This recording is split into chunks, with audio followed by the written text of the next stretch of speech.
আসসালামু আলাইকুম এভরিওয়ান। আপনাদের মধ্যে নতুন আরেকটি ভিডিও নিয়ে আসলাম। ভিডিওর থাম্বনেল দেখে বুঝতে পারতেছেন আমি আজকে আপনাদের মাঝে কি নিয়ে আলাপ আলোচনা করব। তো প্রিয় বন্ধুরা, আমি 200 টাকা দিয়ে কিভাবে ব্রয়লার মুরগির গাউট ভালো করেছি এটাই আপনাদেরকে বলবো আজকে।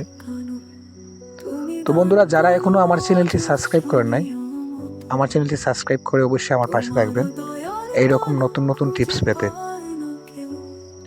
তো বন্ধুরা, দেখতেই পাচ্ছেন আমার ব্রয়লার মুরগির বাচ্চার বয়স আজকে 16 দিন।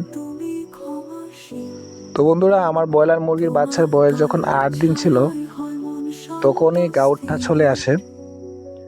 গাউট আসার পূর্বে 2টি বাচ্চা আমার মারা যায়। তো মারা যাওয়ার পরে আমি একটি কাজই করছি, সেটা হচ্ছে পান পাতা। ব্রয়লার মুরগিকে পান পাতা দিছি।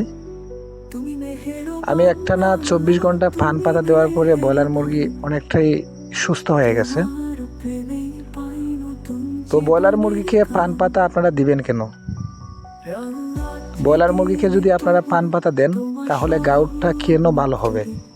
কারণ আপনারা সবাই জানেন গাউটটা যে হয় এইটা ভিটামিন সি এর অভাবে হয়, কিডনির প্রবলেম হয়, এই জন্য গাউটটি চলে আসে।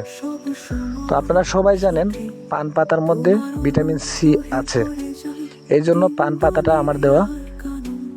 তো বন্ধুরা, 16 দিনের ভিতরে আমার একটা বাচ্চাও আর গাউটে মরে নাই। প্রথম 2টা গাউটে বাচ্চা মরার পরে আমি যখন পান পাতা দেওয়া শুরু করি, প্রতিদিন এক বেলা 1000 মুরগির জন্য আধা বিড়া পান দিতে পারেন আপনারা।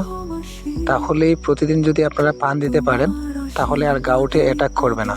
অবশ্যই একটানা 21 দিন পান দিতে হবে। আর আমরা জানি একটানা 21 দিন পর্যন্ত গাউটে মুরগি মারা যায়।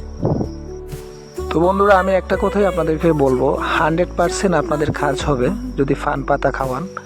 আমি বিশ্বাস করি আমি 100% সফল হয়েছি দেখি আপনাদের কাছে এই ভিডিওটা দেওয়া। অবশ্যই যদি ভিডিওটা ভালো লাগে আপনারা অবশ্যই লাইক কমেন্ট শেয়ার করে দিবেন। আর এরকম নতুন নতুন টিপস পেতে আমার চ্যানেলের পাশেই থাকবেন। তো বন্ধুরা, আজকের মতো সবার কাছ থেকে বিদায় নিলাম। সবাই ভালো থাকবেন, সুস্থ থাকবেন। আল্লাহ হাফেজ।